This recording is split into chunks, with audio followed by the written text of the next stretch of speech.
Clive. Talia. How's Jill? Recovering, but she still needs her rest. Of course. Take good care of her, won't you?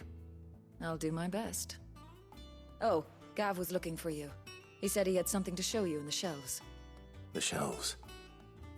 Oh, that's right. He went to ask Hippocrates about Torgal. He must have found something. Don't keep Gav waiting. He seemed excited.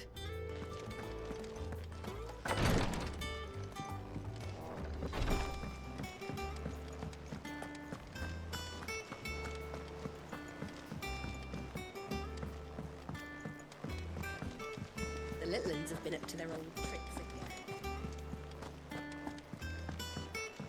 Jill looked white as a sheet.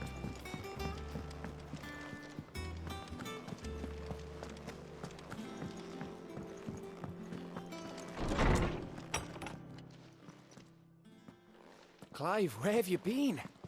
I've been wanting to ask you something about Torgal. Where did you get him, like, in the first place? My father brought him back from one of his expeditions into the Northern Territories. They were crossing a snowfield when they heard his cries, and seeing no sign of his pack, they took him in. What do you reckon, Tomes?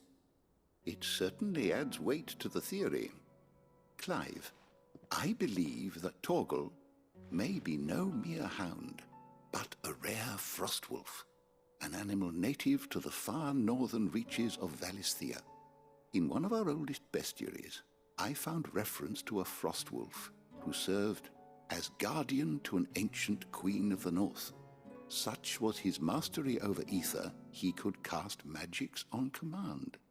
His name was Fenrir. Fenrir the Frostwolf.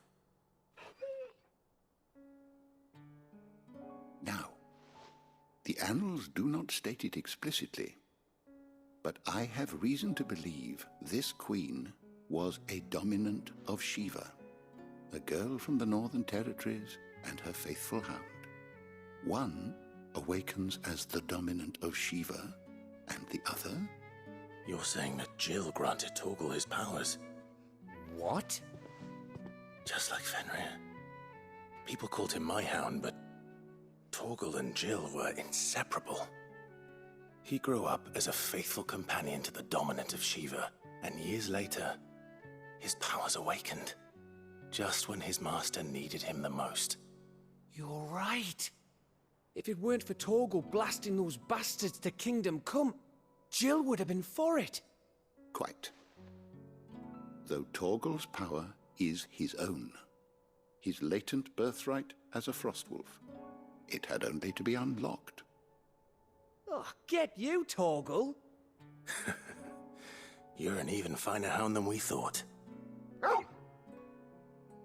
And regarding your original concern, you need not fear for Torgal's health. Why, the beast has the appetite of a behemoth. Just this very morn, I found him with his nose buried in my nuts. There you are! I've been looking everywhere for you. Bernard's here. I need you to introduce us so we can get to work. I shall be a moment.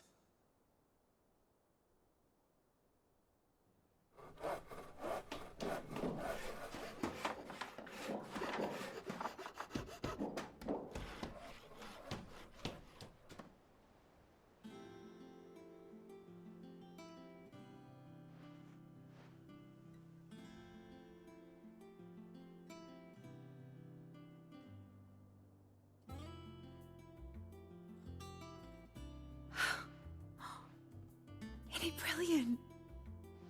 It is. Well, I couldn't have done it without you. You and everyone else. But I promise I'll pay you back. I'm gonna work my fingers to the bone for you lot, starting right now. Just you wait. I'll make wonders like this world's never seen. Then I look forward to seeing them.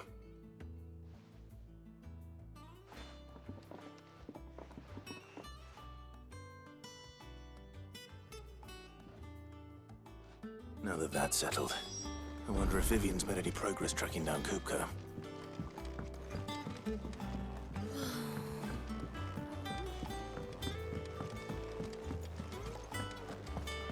think I'll wait till mid-some way to take a tour.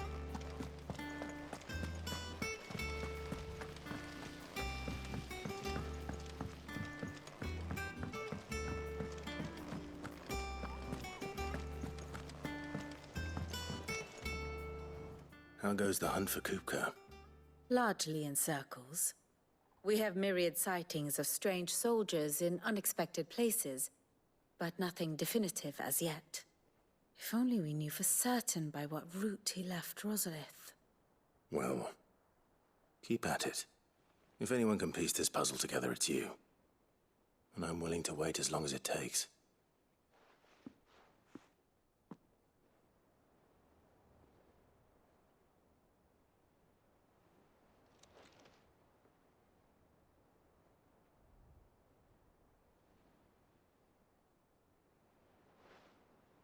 What? Here? Would that be a problem? Do you know, Clive? I believe it a mercy that you didn't inherit your father's throne. Your poor people would surely live in fear of you. You have nothing to worry about on that front. I won't be claiming his crown. That is a relief. Clive, have you got a minute? We, have a guest. A guest?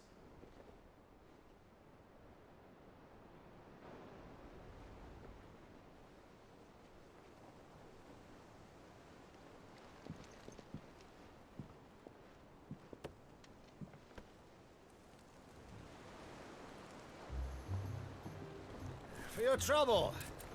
It was a pleasure, in hindsight. Uncle Byron? Clive, my boy! Tap a cask and stoke the ovens, for your favourite uncle is here!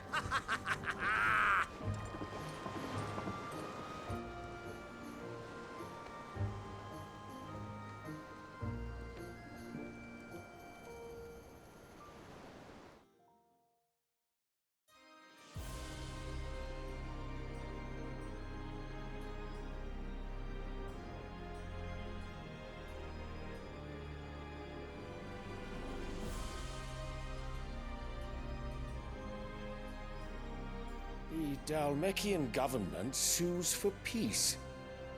How shall we respond? If they're willing to accept their fault in the matter, I see no reason to refuse them. Still, we must insist on substantial reparations. Twinside stores are not as bottomless as reported. Aye, and we have many more mouths to feed. We shall just have to have the Dalmecs empty their treasuries for us.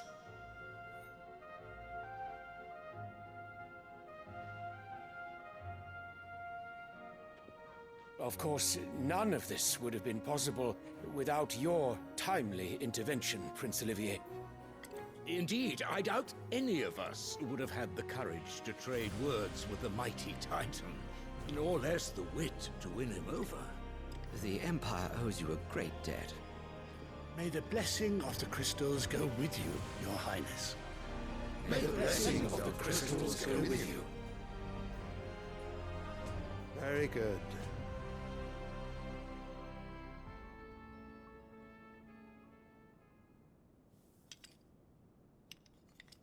Now, let us come to the question of precisely when the Dalmecs will withdraw their troops. Dion's fire could rid us of them in mere moments. The men of the Fist will not withdraw until a peace treaty is concluded. So let us keep the negotiations open, give them time to gather what gold and trinkets they can. And once they deliver that which we demand, what worth is a piece of parchment? Your Radiance, were Prince Dion to take the field, the enemy would surely send their own dominant to meet him. And while His Highness would of course prevail, there would be heavy losses on both. You need not fear Hugo Kupka. He is engaged on the Western Front. Even were the Dalmecs to send for him, he would not arrive in time. As much as I would enjoy witnessing a clash between Bahamut and Titan, it is not to be. And what of your subjects, your Radiance? If the fighting spread to the city proper, the people would bear the brunt of it. There will be losses, it is true.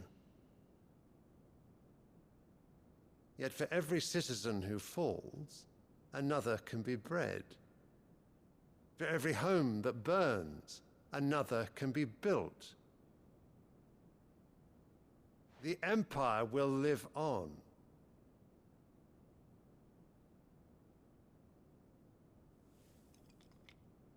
Dion? Yes, sire.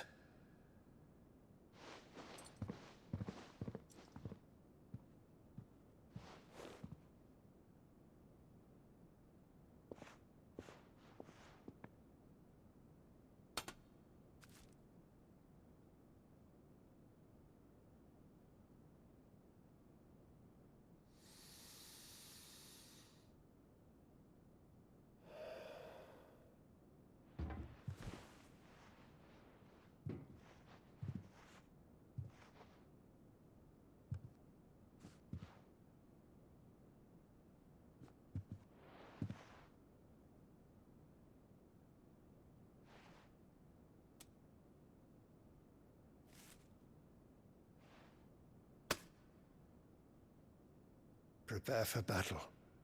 But sire...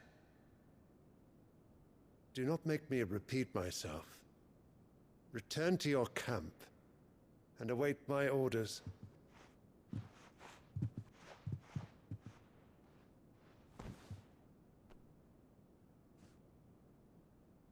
If that is your wish, your Radiance, I shall depart at once.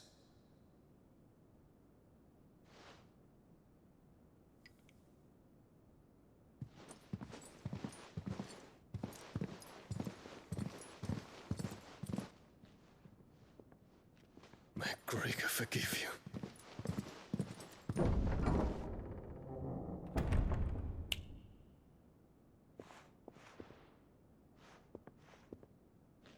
What do the astrologers augur? The stars are in agreement, Your Radiance. The shadow of treachery hangs over Prince Dion.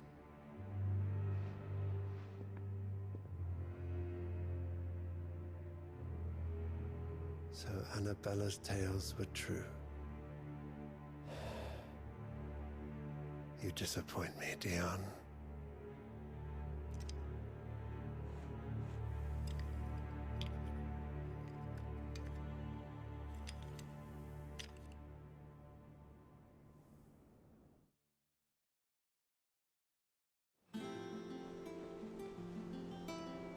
What on earth is Uncle Byron doing here? Only one way to find out. The little uns have been up to their old tricks again. It's just one thing after another around here.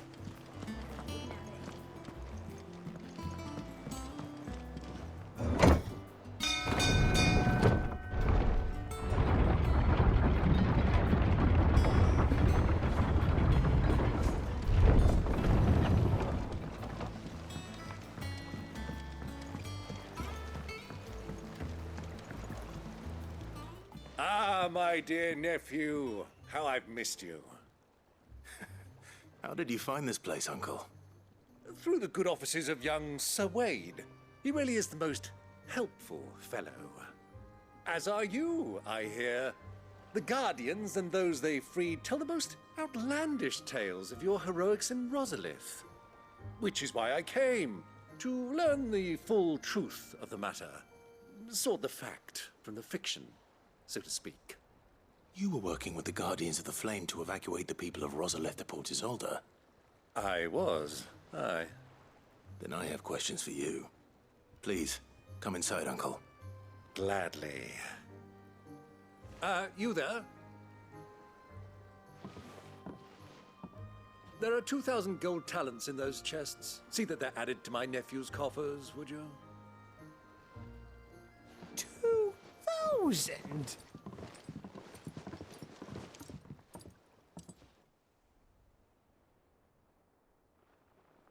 And I'm afraid that is all I know.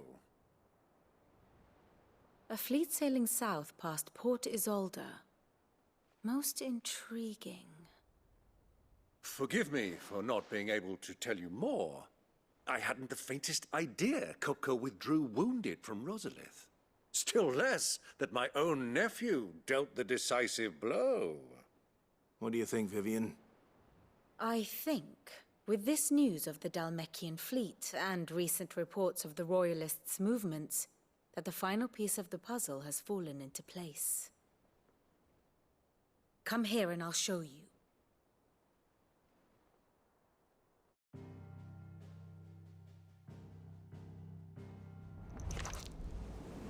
It is known that Kupka's forces entered Rosaria via its unguarded coast. So can the same be said of your visitors from Waloed? Certainly her Royal Navy is famed for the efficiency with which it bears her knights from one battlefield to the next. And in the Einherjar, or Black Galleon, she boasts a vessel nigh as swift and every bit as feared as the kingdom's legendary cavalry. A fitting flagship for a land apart, her naval presence being crucial to her ambitions beyond Ash. Yes, it seems safe to assume that the Royalists did indeed enter Rosaria from the sea. So then, had you a vested interest in Titan's survival, whither would you take him? Why, home to Drake's Fang, a place rich enough in ether to conjure the magics needed to mend his hurts.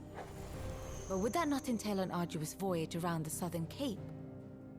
Let us say that the Royalists did put ashore with a mind to spirit Kupka away from under your very nose. Could that truly have been their plan for him? To load him aboard one of the ships flying Republican colors sighted off the coast near Port Isolde. To spend weeks at sea, being tossed hither and yon by unforgiving waves, his life hanging in the balance. No. The journey would mean Titan's death, and Kupka's faithful creatures would not allow it. So what then was the plan of our Waluda friends? Reports suggest they made not for the coast, but for the desert. And by cutting through the Velcroy, a party traveling light would have Titan back in his bed days before a galley could lurch into port. To wit, it was the Royalists, not the Republicans, who effected Hugo Kupka's safe retreat. I would stake your life on it.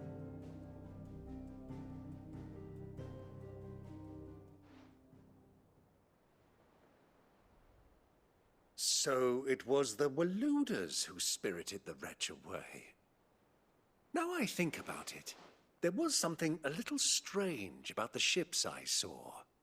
The men seemed almost crestfallen, as if in mourning, as if they believed, or were made to believe, that their master was dead. You have a keen mind, Lord Rosfield. And you have your answer. To find Kupka, you have merely to follow the Royalist trail across the Velcroy. It may well have gone cold by now, but as they say in the Republic, all roads lead to Drake's Fang. Allow me to accompany you part of the way. As luck would have it, I had intended to journey Canberward on business after visiting you here. The Fang would be but a short detour. I'd be glad of the company. Give me a moment to make ready. I need to tell my friends what we've learned, and where we're going. Very well, but be quick about it, my boy. Time waits for no man.